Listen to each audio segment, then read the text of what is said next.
is the Red Ticket Blues podcast. I am Brian Buckley. This is being recorded on March 28th. To hit the internets on March 29th, remember, you can always subscribe to the show on iTunes, TuneIn Radio, Stitcher, YouTube, and leave a rating if you're really interested. You can listen to all of them.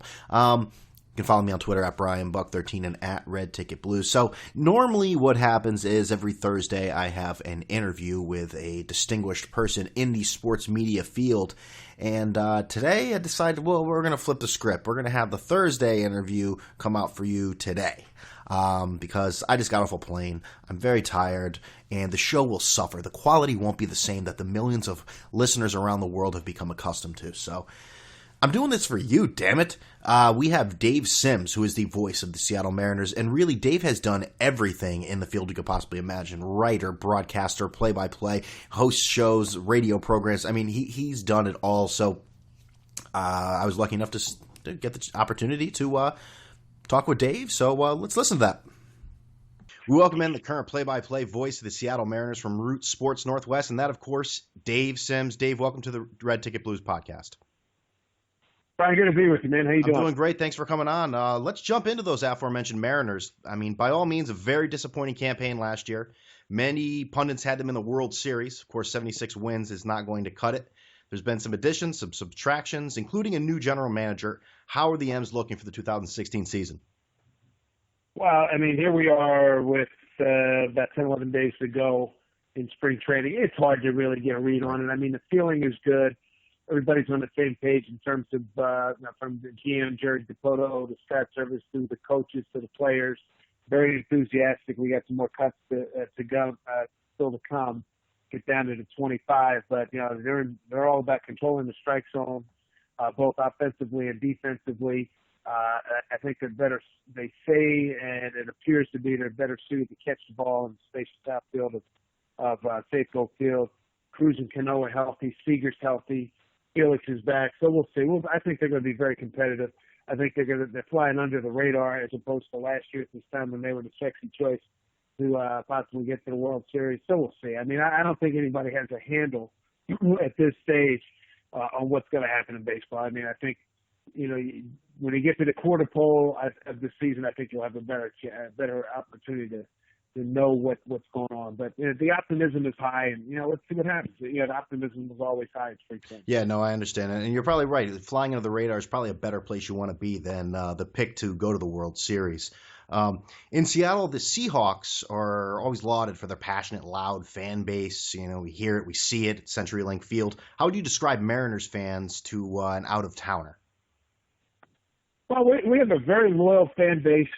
You know, we draw pretty doggone well. You got to remember, we are the only baseball team for that whole Northwest quadrant, a quarter of the country into Canada and all the way up to Alaska. So in terms of geographic area, we might have the largest, area of coverage and fan base of any team in baseball. It's a good crowd. It's a crowd that's hungry for a winner. It's been since 2001, the great team that won 116 games, and that was the aftermath of the '95 team that beat the Yankees in the division playoffs and saved baseball in the city. So it's a great fan base. In a great ballpark. It's different from the Seahawks. They only play 10 games for crying out loud. I mean, 8 games and whatever they get in the playoffs. So of course, that's going to stand out, a lot. But our summers in Seattle are spectacular. Low humidity, the heat is reasonable, and if the team's playing well, it's as good a place to be in the country. Nice. I got to get out there at some point. So let's transition to you a little bit. You're from Philadelphia, and throughout your career, you've worn many hats in the industry. Once you had the direction to say, I'm going to pursue that field, what exactly were you trying to get into first? Writing, broadcasting, something else? Well, I wanted to get into broadcasting and play-by-play, when I was in college, I did a lot of radio and I did a lot of writing. And I wound up getting an internship after my sophomore year and invited back the following year, and then invited back after my senior year to work at the Philadelphia Inquirer, which was a life-changing experience, and that put me on that track.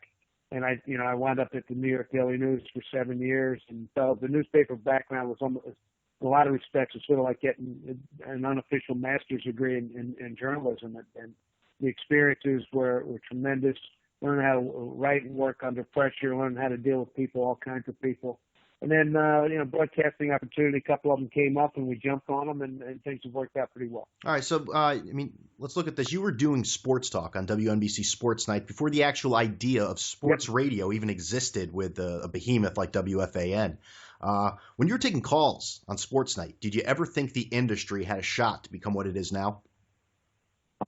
Well, not as big. I mean, when I came on, my show came on in response to WNBC was running, before I got there, it was a combo sports talk music show, if you can believe that. Billy Joel, and when we come back, we're going to talk about the Yankees losing streak right after this from WNBC. When I got there, we did all sports, and we were competing against Art Rush Jr., who was the preeminent sports guy in New York City, talk radio on WABC with 50,000 watts clear channel. He was the only sports talk guy of renown. I think John Sterling was doing a little bit of NCAA, but I think that was only on weekends. Art was on Monday through Friday, and when I came on in March of '86, we competed head to head. Art and I were friends. I used to be a frequent guest on the show. Next thing you know, I'm hosting a show competing against him. And then, obviously they grew into FAN, and who knew? I think we all laughed. All sports stations, no way it's going to work. And FAN has turned out to be a mega success. I was glad to play a part in some of those early years after they took over the 66 location on the dial. But no, I didn't expect to get to this point. I really didn't. I've heard you mention in other places that when you were paired up with Eddie Coleman on WFAN, many thought it would produce sparks because of your different backgrounds, and you said that ultimately you agreed on most things, so it was different. Now, do you think the industry of sports talk radio these days is too based on, contrarian takes and made-up opinions? Yeah, I think a lot of that started up at ESPN. It fired up. I think it got really big on ESPN on TV, and everything was a point counterpoint, which was trying to capitalize on the old CBS 60 Minutes thing with Shana Alexander and Jack Kilpatrick. And sports doesn't always have to be pro and con. I mean, the discussions are going to come up, and you're going to have two sides and three sides and gray areas in any argument. But I just was resentful at the end of my run at WFAN that it was intimated by some powers that be that, hey, we put this black guy from Philly together with this white Irish Catholic guy from Boston, and we figured sparks would fly, and it turned out we had more in common than who knew. And Eddie and I are still good pals, and I thought we did great radio together for 3 years or so, whatever it was that we were together. Mike and Mike, they do a hell of a job on ESPN. They're not screaming at each other and at each other's throats. I know I think there've been a lot of duos that they tried to do that with, and some have met with success. But that's certainly, I got into sports because I love it and enjoy it. And yeah, there's obviously going to be discussion, say my team against your team. But sometimes, you think they try to turn it into, people in the industry try to turn it into WWE. At times, yes. And like you said, it's really gone on to a new level on ESPN on television the past at least 5 years or so. It's really reached new levels. At the biggest sports radio station in the country, that being WFAN, and in the nation's biggest melting pot, as long as I can remember, there's been one full-time minority mainstay, and that's Tony Page. Do you see this as a problem in the world of sports? Well, hey, I'm the only black full-time TV play-by-play guy in Major League Baseball, and there's only about 8 or 9. There's less than 10 guys, African Americans, broadcasting baseball in all the major leagues.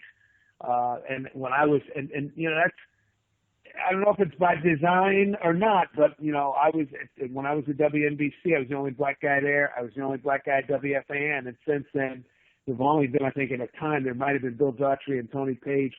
I think they overlapped for a time at FAN, and I think as far as I know, like you said, Tony's the only African American there now, and over at ESPN 1050 in New York, on 90, what's it, 98, 97. Yeah. At Larry Hardesty and Billy Daughtry. So, I don't. Sometimes I get the feeling that they're not looking for that minority voice at all. I think ESPN has done a pretty decent job. I think Bo Monty Jones does a hell of a job, and Freddie Coleman over at ESPN. Those are probably the two most well-known national guys on national radio that do it. But the numbers aren't good. It should be better here in 2016. No, that's a very fair analysis. Now you do a show. You're staying in the sports radio, venue. You do a show with Duke coach Mike Krzyzewski on Sirius XM Radio. How exactly did you get involved with that concept? Well, I know Mike from when he was in Army and I was at the Daily News, and I used to attend and write at the basketball writers luncheons, and then I eventually ran them for a couple of years, and we used to have weekly get-togethers at Mama Leone's, which is long gone. It's on West 48, just east of 8th Avenue on the north side of the street, and we would get all the big coaches from the New York metropolitan area. We had P.J. Carlesimo at Wagner, we had Louis Carnesecca at St. John's, Bill Rafter at Seton Hall, Tom Penders at Fordham, Mike Krzyzewski at Army, and LIU, a lot of some of the Ivy League schools, and if visiting teams were coming in with coaches, and we would get together and fellowship, and it'd be a great opportunity to get everybody together, and we'd all come out with stories, and we'd talk up the game and promote the game, and that's how we met. So, and then flash forward, I started doing basketball. I do a play-by-play, and I would get Duke games every now and then. I'd see him in a tournament and everything. And one year, and then before I started doing baseball, my wife and I were doing media coaching for athletes, and knowing Mike and a lot of coaches around the country, I called him up and said, "Hey, this is what we're doing. We do these seminars. Would you like us to come in?" And Mike had us in a few times and liked what we did. And then I guess this is when this XM and Sirius came into being. And remember, after one of the seminars, they asked, they said, "Listen, do you have any restrictions that would keep you from doing a national radio show?" I said, "No. What do you got?" Well, XM has offered, as coach, to do a weekly show. They've got big backing behind them, and would you like to do it? And we did it on XM. I don't know, about 4 or 5 years, and then when the two companies merged, we're now in our 11th year, and that's how it came to be. I mean, it's an old friendship, and the other thing, it's a different kind of role for me. I mean, basically, I if you will, it's almost like an Ed McMahon kind of role. Right. Where I just try to tee him up and then get out of the way, and because of his cachet and who he is, we're able to get pretty much anybody we want in the whole country, whether in sports, politics, and that's why we call it basketball and beyond. So it's been great. I think this is season 11. I had a Duke connection. My wife went to Duke for grad school, so there was sort of a natural progression there that has really worked out well. So my kids went to his camps to see when they were little.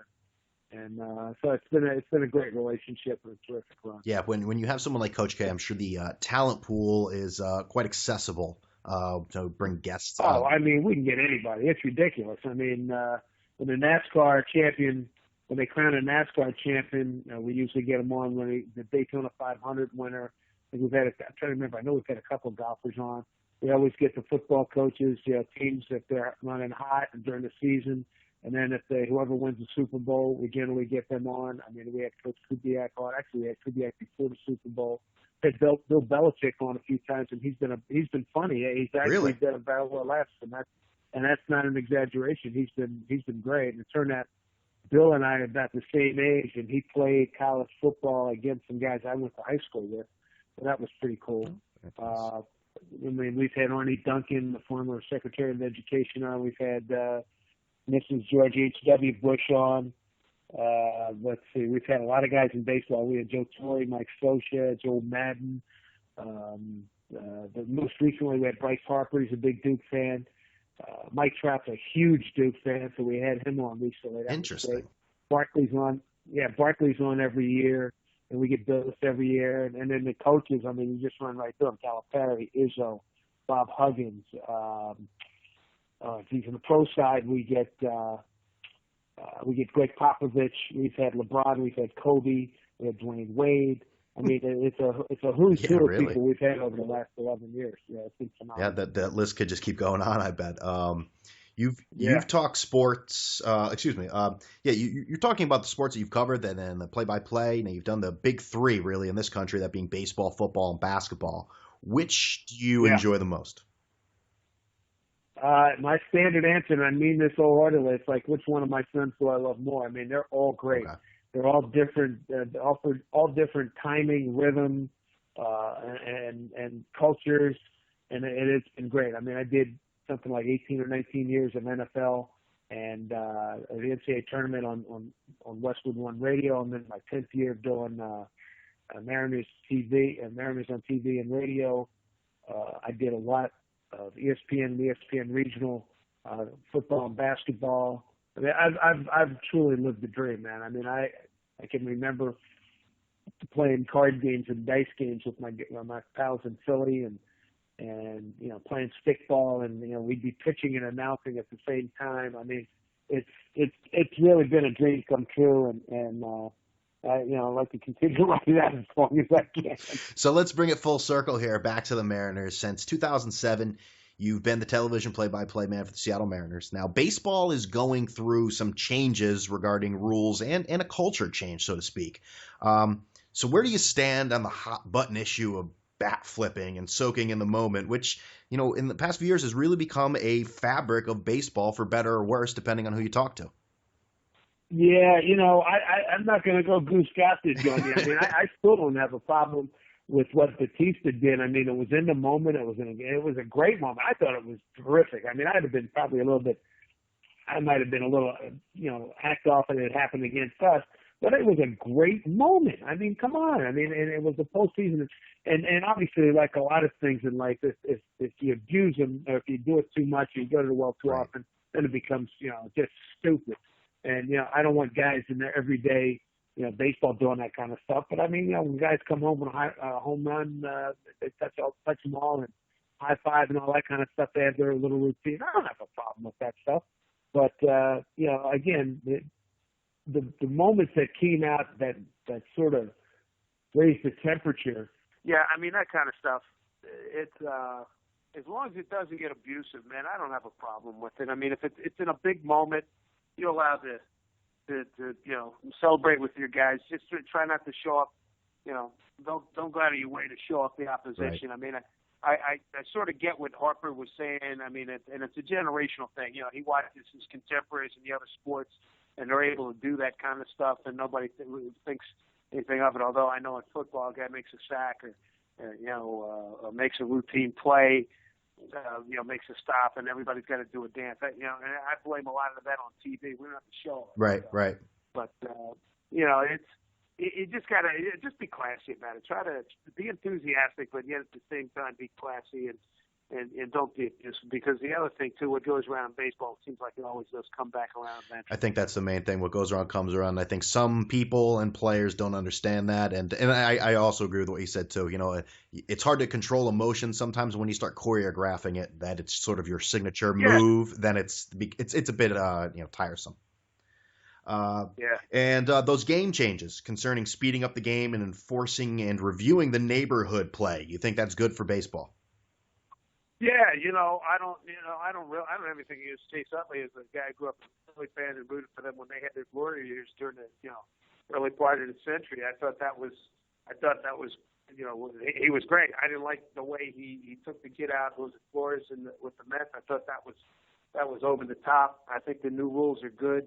I thought the catcher, crashing into the catcher rule, I thought that was good. The 30-second rule on allowing, for coaches, managers or pitching coaches come out, hey, get it done 30 seconds or less, pal. I think that's great. I think they'll eventually probably limit the number of catcher visits too, or put a timing on that. That would shock me.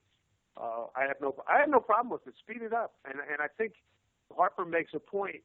And I know in the black community, baseball, it's not what it was when I was growing up. I mean, every neighborhood in Philly, there was a playground and somebody's playing some form of baseball, and that's not the case anymore. And it's a shame. And I think we only have, 7-8% African Americans in Major League Baseball now. I mean, it's brutal. Jackie Robinson, Larry Doby, and those guys rolling over in their graves at that. I mean, all the stuff that they went through and fought for, and now hardly anybody participates. serves as African Americans, and we don't even see that many folks in the ballpark anymore, which is really sad. So, that's something I'm concerned with. I wish I could have more of a direct impact on that, but it is what it is, and hopefully, things will start to come around and go and trend back the other way before long. I want to thank Dave for coming on the Red Ticket Blues podcast. Before you leave to play us out, I have 3 quick questions for you, Dave. You ready? Sure. What do you got? All right. Boxing or UFC? I'm a boxing guy. I'm old school. I figured for Philadelphia, it had to be a boxing. Absolutely. Tough, great boxing town. Exactly. I knew that was a gimme. Greatest game you ever called? Felix Hernandez, no-hitter. No, perfect game. What was it, August 15th of 2012. There you go. And best cheesesteak. You're from Philly. Pat's, Geno's, or other? D'Alessandro's in Roxborough, Henry Avenue. Not even close. He is Dave Sims. He is the play-by-play voice of the Seattle Mariners. You can follow him on Twitter at the Dave Sims Show. Dave, I appreciate it. Thanks for coming on the Red Ticket Blues podcast. Yeah, you bet, Brian. All the best. And that was Dave Sims, a interesting listen to all around. Everyone enjoyed it. I don't even have to say I hope everyone enjoyed it because everyone did. Hey, can't stop talking about the Red Ticket Blues podcast? Well, that's great. You can continue talking about it. And remember to listen to it on iTunes, TuneIn Radio, Stitcher, YouTube, and follow me on Twitter at BrianBuck13 and at Red Ticket Blues. And be sure, again, to subscribe so you don't miss an episode on any of your favorite podcasting venues. So enjoy the rest of your day. And with all that being said, I'm out of here.